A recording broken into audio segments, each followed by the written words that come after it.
Europe 1. Punchline, Laurence Ferrari. Et on se retrouve dans les débats de Punchline avec Jeannette Beaugrave, essayiste. Bonsoir Jeannette. Bonsoir. Bienvenue sur le plateau. François Pupponi est là, député territoire de Progrès du Val d'Oise. Bonsoir François. Bonsoir. Et Pierre Licia, bonsoir, porte-parole de Libre. Bonsoir cher Pierre. Allez, on va parler du Covid-19. Malheureusement, c'est un sujet qui va occuper beaucoup nos conversations jusqu'au début de l'année prochaine. On va écouter d'abord Olivier Véran. Il a fait un petit point de presse tout à l'heure, le ministre de la Santé qui s'est déplacé jusqu'à un centre de vaccination où les enfants notamment peuvent se faire vacciner. Et il est revenu sur les mesures d'isolement qui concernent les cas contacts ou les cas positifs. Parce qu'aujourd'hui, on risque une désorganisation de la société tant la durée de cet isolement est longue. On va parfois jusqu'à 17 jours. Évidemment, quand on voit le nombre de contaminations potentielles, c'est affolant. Écoutez ce qu'il a dit sur ces mesures d'isolement, Olivier Véran. Nous devons éviter tout phénomène de paralysie dans le pays, vous l'aurez bien compris. C'est pour ça qu'il y a des cellules d'anticipation à tous les niveaux. Les règles évolueront probablement. Je ne peux pas vous donner encore avec certitude la façon, le nombre de jours d'isolement qui seront requis désormais, mais ça va évoluer évidemment. Alors évidemment, François Pupponi, le risque de désorganisation des services essentiels, hein. Je pense à la santé, la distribution alimentaire, le transport, l'énergie, tout ça peut être mis à mal par Omicron. L'économie, des restaurants qui ferment faute de personnel, d'autres entreprises qui ont des difficultés. Donc, et on s'aperçoit que, moi j'ai encore le cas tout à l'heure d'un ami qui m'expliquait qu'il était positif un jour, il a refait un test 2 jours après, il était négatif. Donc on s'aperçoit qu'Omicron ça va très vite, on peut être très vite contaminé, mais très vite de nouveau négatif. Et donc je pense qu'effectivement, c'est ce que disait le ministre, on va être obligé de s'adapter pour éviter de tout bloquer. Parce que entre les 100 000 qui sont diagnostiqués positifs tous les jours, plus les cas contacts de ces 100 000, sont des centaines de milliers de personnes qui sont normalement chez eux et qui ne peuvent pas sortir. Avec tout ce que ça entraîne dans le domaine économique, dans le domaine du fonctionnement de la société.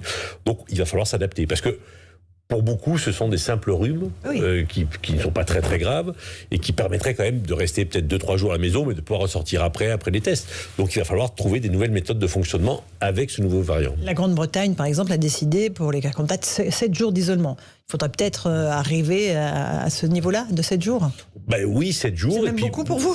Oui, ben c'est parce que si des cas contacts, quand on a 100 000 cas par jour, on a des centaines de milliers de cas contacts. Bon, et donc si les centaines de milliers doivent rester tous les jours à la maison 7 jours, c'est vraiment le pays qui s'arrête. Et une question sur le pass vaccinal, après je vous passe la parole. Le pass vaccinal fait qu'on ne pourra plus se faire rembourser les tests quand on est vacciné ?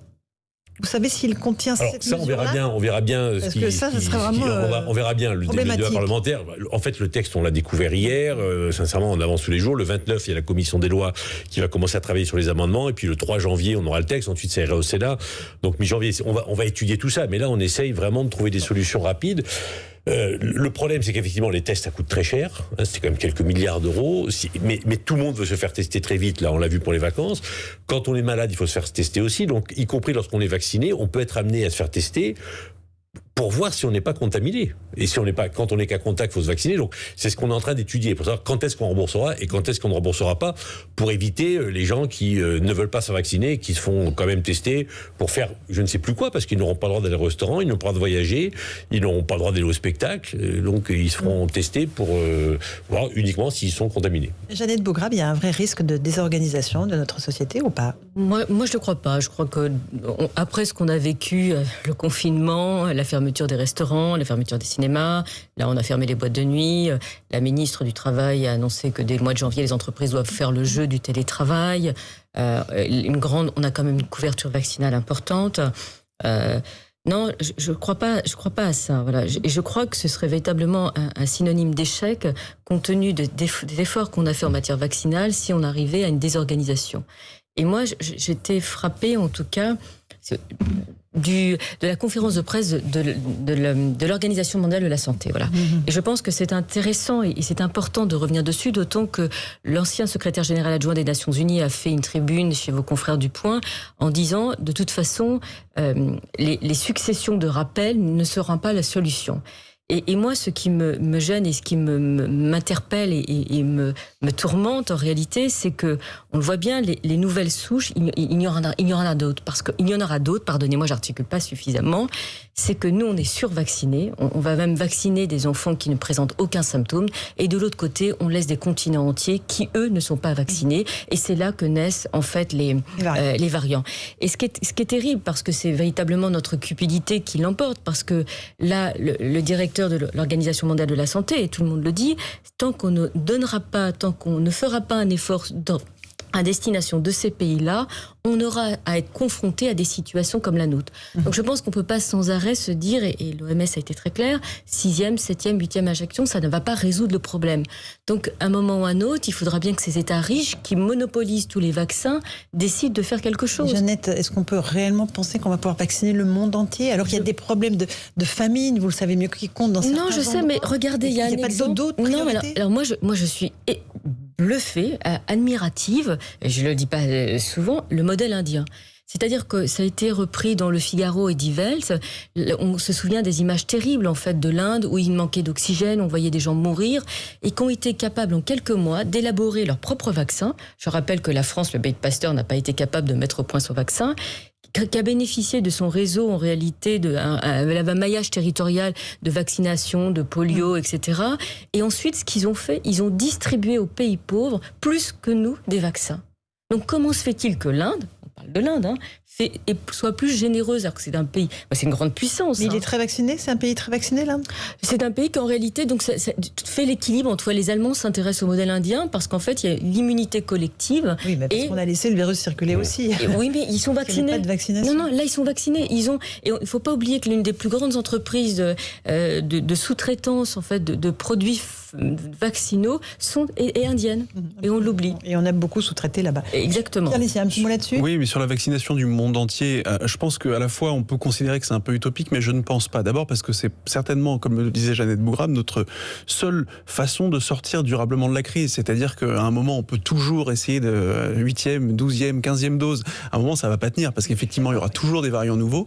Par contre, il est en train de se mettre en place une vraie diplomatie vaccinale avec des pays puissances comme la Russie, comme l'Inde, comme la Chine, qui aujourd'hui mettent à disposition soit des traitements, soit des vaccins, et qui vont arroser le monde entier, moyennant zéro, parce que c'est de toute façon un facteur de puissance, et ça rentre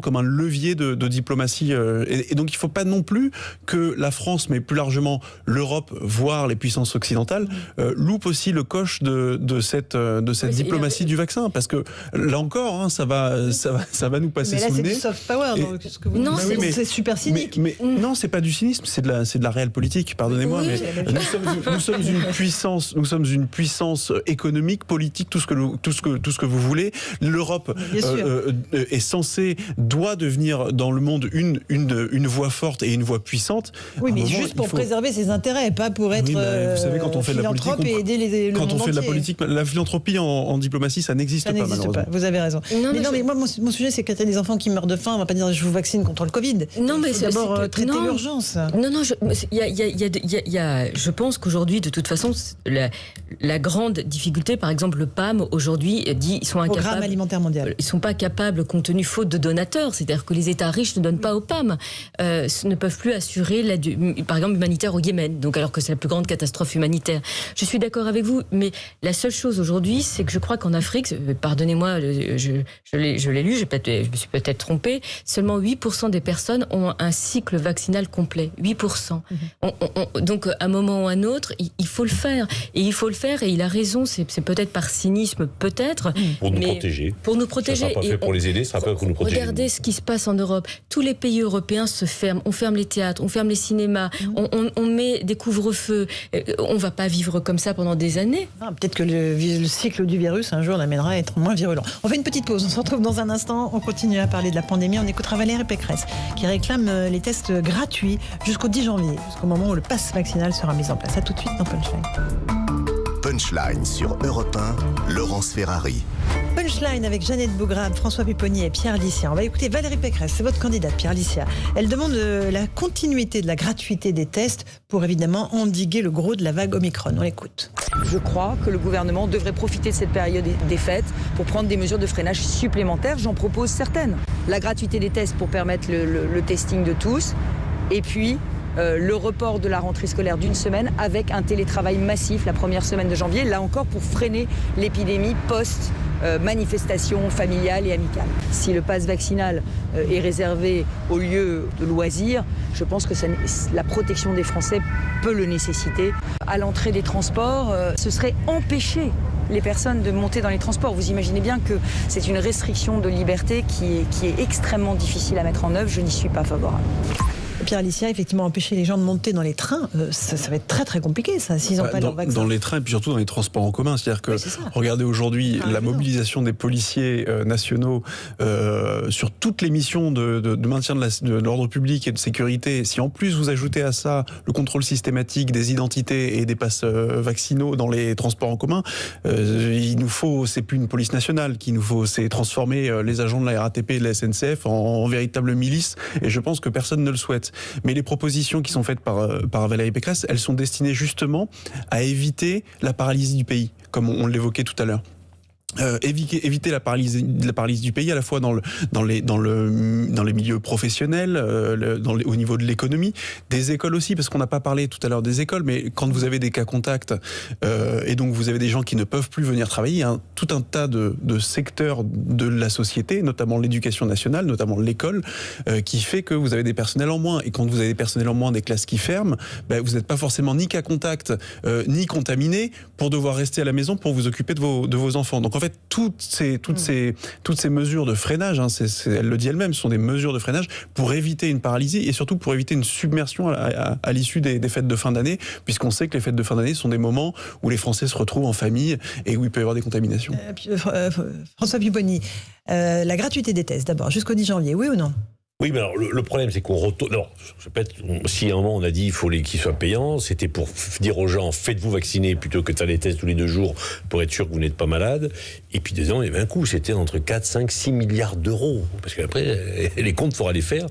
Le gouvernement a dit le quoi qu'il en coûte, il faut arrêter parce qu'on n'a plus forcément les moyens. On n'a même pas les moyens d'ailleurs de le mettre en œuvre. Mais donc là, on dit comment on fait, surtout que les entreprises devront être aidées quand même. Certaines vont connaître des conséquences financières importantes, donc il faudra les aider.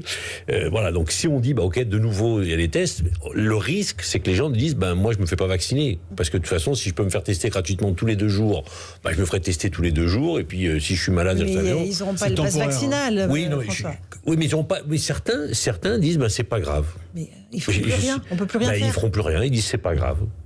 Voilà, ils ont accepté, ils vivront en dehors de ce que ils ont le droit de faire, et ils le disent, c'est pas grave, mais je veux pas me faire vacciner.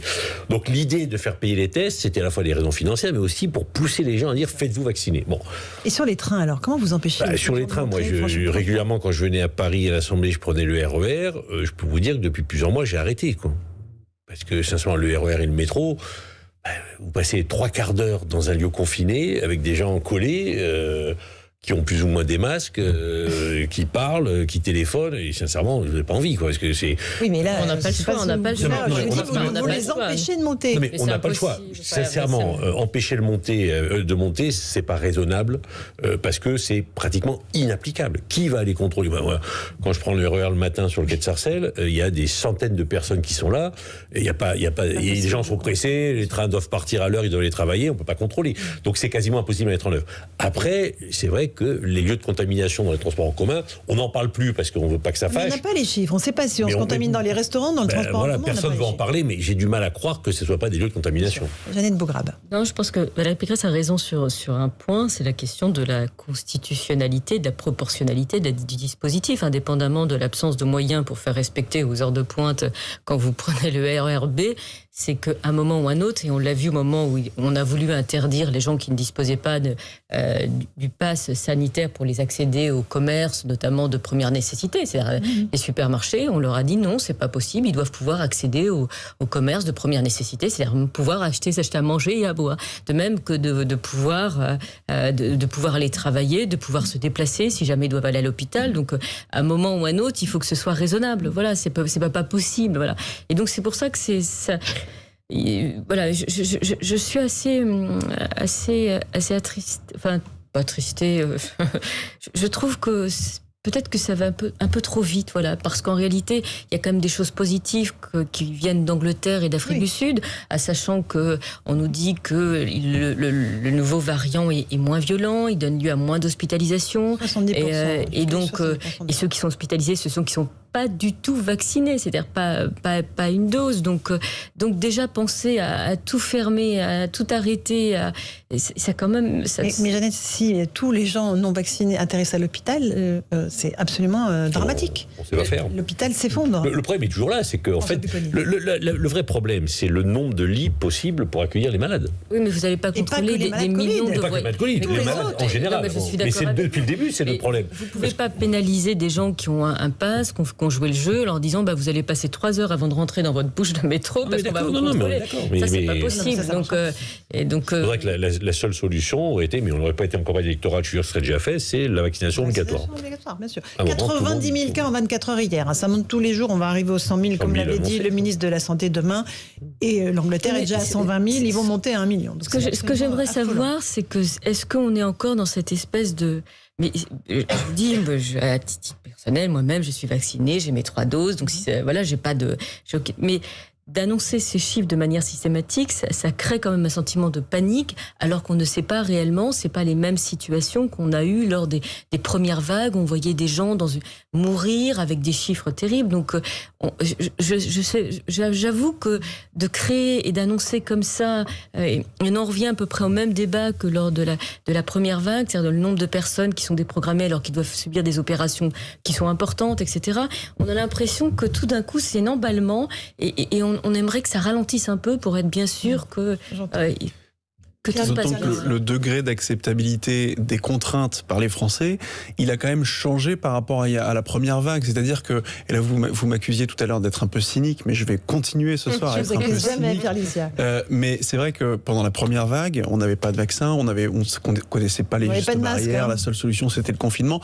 Tout le monde a plus ou moins accepté le confinement, enfin les Français ont majoritairement joué le jeu du confinement, parce que c'était la seule solution qui nous permettait d'éviter les morts. Aujourd'hui, je ne suis pas persuadé que les Français continuent comme ça à être dans une politique zéro mort, quand bien même ils ont justement, pour la plupart, pour une grande majorité d'entre eux, fait l'ensemble du protocole vaccinal, ils ont fait les 3 doses, ils ont suivi le couvre-feu, ils ont suivi les restrictions dans les commerces, ils ont suivi les cas contacts, l'isolement, etc., les gestes barrières, tout ça. Et aujourd'hui, ils se disent, peut-être une partie d'entre eux se disent nous, si demain on doit s'arrêter de vivre pour éviter quelques personnes hospitalisées qui ont fait le choix de ne pas être vaccinées, on refuse. Et donc le degré d'acceptation des Français par rapport à ces mesures de contrainte, à mon avis, il est radicalement différent que par rapport à il y a 2 ans. Et donc aujourd'hui, je ne suis pas persuadé qu'on puisse rétablir à nouveau des mesures de contrainte fortes comme ça, quand bien même il y a des gens qui refusent d'être vaccinés. Je pense que les Français ce qu'ils acceptent plus, c'est de se priver à cause de gens qui ne veulent pas se vacciner. Donc c'est un peu l'idée du pass vaccinal. C'est-à-dire, voilà, ceux qui seront vaccinés, ils auront le droit de vivre à peu près normalement. Les autres, tant pis pour eux. Voilà. Et c'est là où les Français disent moi j'ai envie, parce que en fait ceux qui sont vaccinés, ils s'aperçoivent que lorsqu'ils tombent malades, c'est souvent un petit rhume, c'est beaucoup moins grave que ce qu'on a pu connaître, parce que maintenant on est quand même mieux protégés. Et donc ils apprennent à vivre avec la maladie. Ils disent voilà, il y a la grippe, il y a des maladies tous les ans, on en prendra, malheureusement certes, mais globalement on s'est protégé, donc on doit pouvoir vivre normalement. Mais on peut pas nous enfermer parce que certains, quelques millions quand même, refusent de vacciner. Donc on va arriver à une fracture quand même assez importante dans le pays avec le pass vaccinal, qui est de dire ceux qui ont fait le choix de la responsabilité, ceux-là pourront vivre normalement, les autres non. Bon. Et donc ça va être tendu entre les Français, même si majoritairement les Français sont largement vaccinés et ont fait le choix de la responsabilité. Mais moi, ce qui m'agace et qui commence peut-être à m'énerve un peu, c'est que de toute façon, les pays européens se ferment, et même avec votre passe vaccinal, puisque ce sera plus le passe sanitaire, votre protocole, il n'empêche que tous les pays européens commencent à demander votre test à l'arrivée, c'est-à-dire qu'on le voit bien, et donc ça veut dire que vous vous trouvez quand même bloqué pendant une période de confinement, etc. Donc vous savez très bien que en ce moment vous n'avez pas intérêt de quitter le territoire national, parce que vous pouvez vous retrouver bloqué 10 jours dans un pays européen qui a pourtant adhéré en fait à cette politique de passe sanitaire, de passe vaccinal, tout ce que vous voulez. La deuxième chose, c'est que de toute façon, quand on comprend en réalité ce qui est en train de se passer, et je vous dis, c'est là où moi je commence à dire que peut-être ça suffit et qu'il faut effectivement être peut-être plus ambitieux, c'est que tant qu'on n'aura pas en réalité une diplomatie vaccinale, de toute façon, on va continuer à vivre comme ça. Donc ça, c'est pas possible, voilà. Et je disais, il faut vraiment, et on peut pas penser au niveau français parce que de toute façon, l'Italie est en train de mettre ses restrictions, la Belgique, l'Allemagne. Alors on est Catalogne est sous couvre-feu. On est deep red pour la plupart des autres pays européens. Donc vous imaginez, la France est considérée comme rouge écarlate. Donc vous pensez qu'on est super exemplaire? Je pense que si effectivement, parce qu'on n'a pas assez de recul sur le nouveau variant. Donc si on analyse le nouveau variant avec un risque limité, ça va se réouvrir. Parce que ils nous considèrent, ils nous classent comme mais parce que là c'est le principe de précaution poussé à extrême. Il y a un nouveau variant, il est contaminant, il circule vite, on ferme. Mais après, une fois qu'on fait les analyses, si on s'aperçoit qu'en fait c'est moins grave que ce qu'on imaginait, bien sûr que ça va se rouvrir, parce que il y a aussi un problème économique. On peut pas tous les 3 mois refermer les pays parce qu'on pense qu'on craint. Donc là, les analyses, on commence à avoir les informations qui nous viennent d'Israël et d'Angleterre qui ont toujours, et de Grande-Bretagne qui ont toujours un peu d'avance, où c'est plutôt rassurant. Donc à un moment, ils ferment, ils sont en 4e dose, ils ferment. Non, mais Israël, bien sûr qu'ils ferment, parce que eux, ils disent, nous, on se protège chez nous, mais sauf qu'aujourd'hui, même les Israéliens disent, attendez, on peut pas continuer à être fermés tous les 6 mois, parce que eux, ils ferment très vite. Bon, mais il y a un moment où, quand on va s'apercevoir que l'Omicron est moins virulent que les autres, en tout cas moins dangereux que les précédents, et qu'effectivement, on peut être à la fin d'un cycle du virus, on peut se dire, on peut pas continuer comme ça. Économiquement, on peut pas continuer. Je pense qu'il faut même psychologiquement, l'impact sur les gens est terrible. On fait une petite pause. On se retrouve tous les 4 dans un instant. On écoutera Emmanuel Macron qui, avec une petite voix très douce, souhaitait des bonnes fêtes aux Français en leur demandant surtout d'aller se faire tester. À tout de suite dans Punchline.